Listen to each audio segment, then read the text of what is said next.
Welcome back. Let's do question 7.2.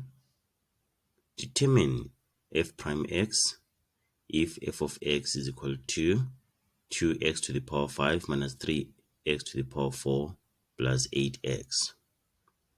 Remember, when differentiating using rules, if you're differentiating, let's say f of x is equal to x to the power n, the derivative is equal to, you say a times n. You multiply the coefficient and the exponent.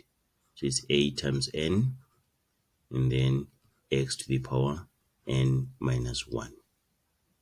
This is how we derive using rules.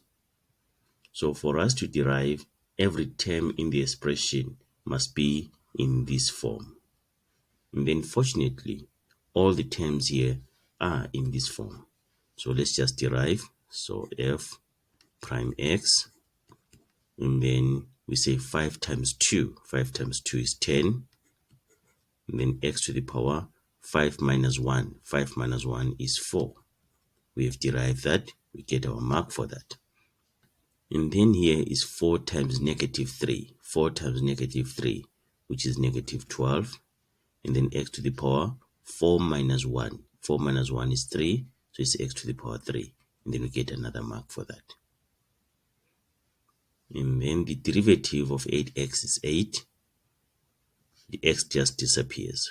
But if you want, you can say this is 8x to the power 1 like this. You say 1 times 8, which is 8. And then x to the power 1 minus 1. 1 minus 1 is 0. We have 8 times x to the power 0. X to the power 0 is 1, so we remain with 8. Okay, so here 8x will give us 8. That's another mark. So we've derived and we have all the marks.